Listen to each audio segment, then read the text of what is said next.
Things are heating up for the agents as a paramilitary organization on the hunt for Inhumans comes to the fore. And that leads Daisy and a few of the others to question how far they're willing to go to do the right thing. Plus, we have the return of Agent Blake. It's Agents of S.H.I.E.L.D., Season 3, Episode 14, Watchdogs.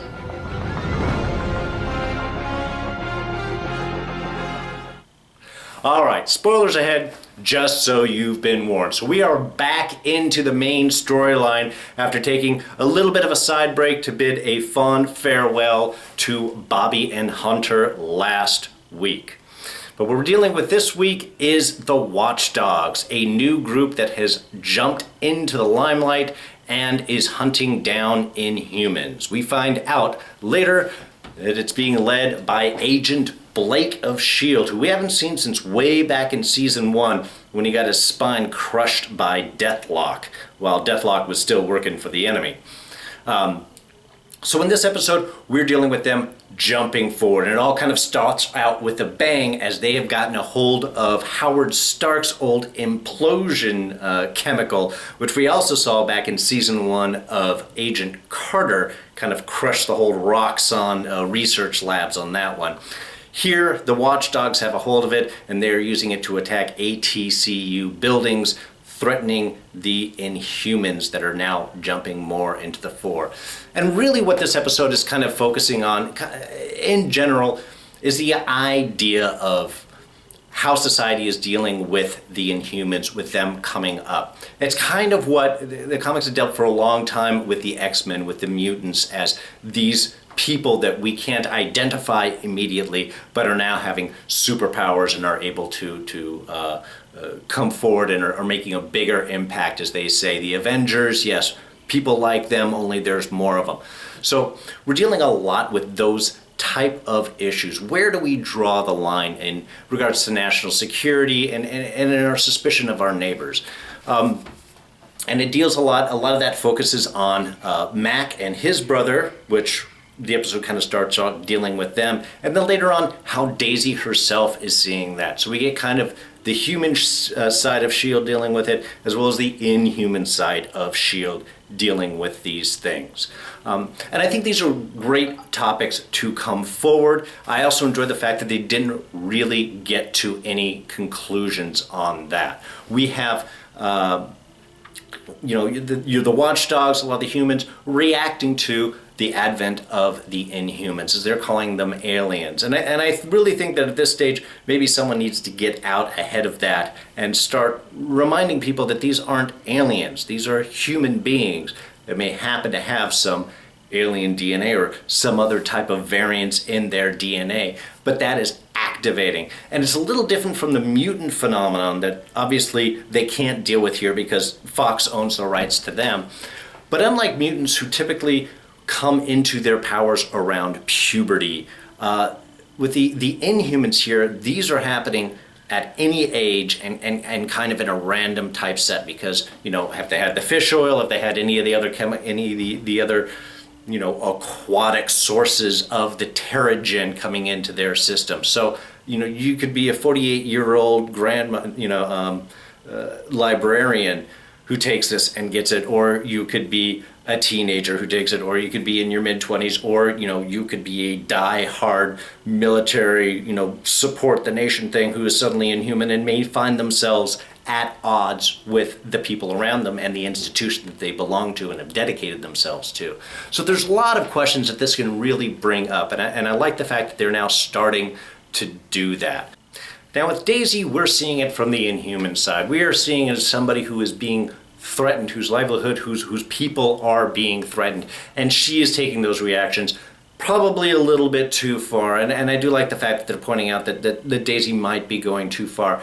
Yes, you have the powers, and yes, you want to do what you can do to save people's life. However, there is always a line that you can't cross, or you can cross it, but there are always consequences to dealing with that. And I think they've kind of skirted the issue a little bit with her on that, but they are dealing with it. She is threatening the lives of a Watchman and just saying that, well, here's somebody who's willing to kill. not necessarily seeing that maybe this is somebody that doesn't have the courage to make that step, as we did sort of see with this gentleman that she interviewed, to put it nicely. We have those types of issues, but you have other ones that might think about it and have a fearful reaction. You have Mac's brother, who seems entranced by what the Watchdogs are doing, that there are people that are standing up, that are defending themselves. So there's a lot of people that could pull into that side of it. So by threatening them, by crossing the line, can you hurt them? Can you kill them? How can you torture them? How far is too far? And these are actually questions that we as a nation at this time dealing with domestic terrorism and international terrorism are asking ourselves as well. How far is too far? Is everything okay? Or is there a line that you shouldn't cross? And these are some of the questions that the episode is bringing up. And like I said, thankfully, not necessarily coming to cut and dry solutions. These are better as a conversation, as a more dynamic topic to deal with, as opposed to simply going, well, we do this or we don't do that. With S.H.I.E.L.D., yes, they have rules, but again, I think this is better as a larger conversation. Really enjoyed the dynamic between Mac and his brother. We could see a little softer side of Mac, a little bit more of what's going on with the home life, as well as the complications that ensue when you are an undercover agent and you can't tell anyone what it was. The one thing that did kind of bring me back is when he finally does reveal it and say, that's why I joined S.H.I.E.L.D. There probably should have been a little reaction off of his brother because, again, S.H.I.E.L.D. is still at this time viewed as a terrorist organization. So is this one terrorist organization after another? Just to have had that bit of response of like, whoa, you're working for S.H.I.E.L.D., aren't they terrorists? And Matt could have been, no, these are the difference. Maybe that would have taken a couple extra minutes or so of dialogue, but I think that would have been a good point after everything they've built with a little conflict and energy between them when Mac finally does reveal who he's working for. Just having a bit of reaction before the acceptance, I think, might have been a little bit better. And then we have Coulson's little bit dealing with Lincoln, who has just come back from his training and assessment, apparently not getting very high scores, so Coulson brought him along as well. And I love the interaction and the development between them, where Coulson, again, as director, is really laying down the line, telling him, look, I know you're not here for S.H.I.E.L.D., you're here for Daisy, but S.H.I.E.L.D. is who you are working for, and you have to be able to go with us. You have to be able to listen to commands, do what you're supposed to do, maintain control, which they were really able to show when they encountered Blake, or hologram Blake as it was, in the basement. And Coulson made that comment too, is, hey, I've got an Inhuman right here and he would love to take you apart. And the only reason that he isn't doing it is because he's actually listening to me. And then when he tells him to kill him, that, again, nice shot with Lincoln. And I think this is what Coulson is looking for, is, are you willing to put yourself aside and obey orders? And how far in those orders are you willing to obey? Anything that you're told to do, or are you going to make personal calls within that? Luckily, Lincoln made a lot of the right choices. He didn't take a kill shot at Blake. He took a wound shot at Blake, which is, again, he's not willing to cross that line. And I think Coulson rightfully had a great response to him. And then I loved Jenna's bit, a little conversation with May. Jenna's been at the downside of she's been the lady in distress, the damsel in distress that has been having to be saved, whether it was by, as she points it out, by Will, or Fitz tearing a hole in the universe for her, or any of these other things that she is finding out that there are limitations. She can't just be a science officer, that is going to put other people in danger. She is an agent, and she is going to be meeting danger. She's going to be in dangerous situations, and she is learning now that it's best to learn to take care of herself to round out her set of skills. I know she told May that she couldn't kill anyone with her hands, and that's why she was doing the gun training. That's great, but I have to say, when May did call her over, essentially we find out afterwards, to help with the research and to lash, I did think for a moment she was pulling her over into the gym and just start doing some physical training. That would be a really nice step to see with her as well. Whether they go in that direction or not, I don't know. But they are continuing the search for Lash, which, again, more things I appreciate. I really do. I know I'm saying this a lot with the review, but I do appreciate the directions that they are going in. To me, these are good choices. They are carrying the story forward, and we're not releasing things. We find out that May has been hunting for Andrew, and that she needs Gemma's help to do it. Gemma, of course, saying, going, oh, you're searching the wrong way. You're thinking along the lines of Andrew and not along the lines of Lash's motivations. These are two different things to do. And then May's response back to Gemma of not giving me hope. Do not give me hope. And the reason he's doing not so much that she doesn't love Andrew anymore or anything like that, it's that she sees him as such a danger. She does not want hope to cloud her judgment, that if she gets in a position to take him out, she doesn't want to pause or have that moment of thought, thinking, oh, should I try and save him, that could cost other people's lives. So that's really why she was responding to Gemma in that way. Now, of course, by end of episode, we find out that the reason the ATCU facility was struck is because Malik had already stolen something from there and had given the address, the location to the Watchdogs so they could take out to help cover up the theft. The first thought on that is this is going to end up being a really tough position for Blake to be in, because as he had told Coulson, he didn't go back to S.H.I.E.L.D. because he found out that he was just working for Hydra, and therefore he wanted to try and do his own thing to defend people. But now he has left a group when he was unwillingly working for Hydra, and it's now again unwittingly working for Hydra, being that it's Malik and his group that is feeding the Watchdogs information on targets to hit and where to go after. So he is still doing Hydra's work but doesn't realize it. And that's going to be a really tough point for Blake to fall into, because even though he is against S.H.I.E.L.D. right now, I really think that he is trying to do the right thing as he sees this. He is seeing this as a threat. He witnessed the fall of New York, the attack on New York as it was. And there was the one shot where he had gone in and was dealing with the repercussions of some of the alien technology falling into people's hands. If you haven't seen that, that's a really good one to catch. And in fact, all of the one shots are really a good idea. I'm hoping they're willing to bring those back.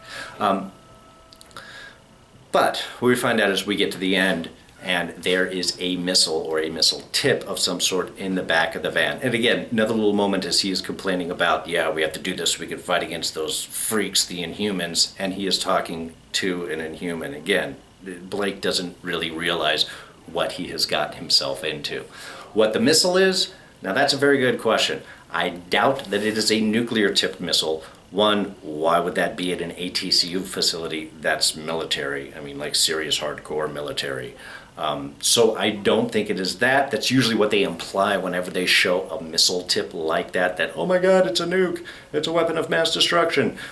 What it actually is, I don't know. That could be a good question. Maybe it is simply a delivery system, but I doubt that because it does look like a warhead. So whatever's in there is what they are after. But what that warhead is, what it means, that's also a very good question. Could it be a Terrigen bomb? In the comics, they didn't have Terrigen released into the water and then into the fish, and that's how it got into. There was actually a Terrigen bomb that was launched out from the Inhumans. Big, long, complicated story we don't need to get into, but that was a missile that was used. And perhaps if they're using a Terrigen-type bomb to stimulate more Inhumans to feed back to Hive, maybe that is Malik's approach. We don't know. We'll probably go on and have to wait for that. But again, Blake's not going to be feeling too good once he finds out what that is. And then finally, just as a little side note, I don't know if you caught it, you probably did, but when Daisy is talking to Mini-Mac, to Mac's brother, and tells him that's okay, S.H.I.E.L.D's going to take care of this, we'll have everybody arrested, and we'll send damage control in to clean things up. Damage control is the actual group from S.H.I.E.L.D. that goes and cleans up after everything. So they've got a limited run-in with the comics, and they're looking to make another show next year. I think it's coming out on ABC. I'm not sure which network that they're looking at, but I think it is ABC that they're looking at. So we would have S.H.I.E.L.D., Most Wanted, and Damage Control. Damage Control tends to be a bit more lighter in tone, a little more comedy oriented. But the fact that they are making a reference to it, I think this is the first time they have, and at least letting you know that there is something behind that that's going to go and clean up the messes, that S.H.I.E.L.D. makes as they're trying to save the world. So just a little reference back in there. I caught immediately, and I really appreciate it. So that's what's going on here. We've got a new group that S.H.I.E.L.D's going to have to deal with on top of Malik and Hydra and Hive and everything else that is going on. Next week, though, looks like the agents are going to meet Hive, or at least become aware of him. That is to be really exciting, especially seeing how Coulson's and everybody else's reaction is to seeing Ward or Ward's body walking around. But we're going to have to wait till next week to catch that. Please press like if you did enjoy my review. Comments in the section below, always appreciated. Hit that subscribe button. Come back every week. We're going to be pushing all the way through to the end of this season, and whatever else the future brings with us, we're going to be there, right there, and covering it. That's it. Hope you enjoyed everything. Any questions? Like I said, comment in the section below. I answer everything that is asked to the best of my ability. And that's it. I'm D, and I am out of here. Y'all take care. Bye-bye.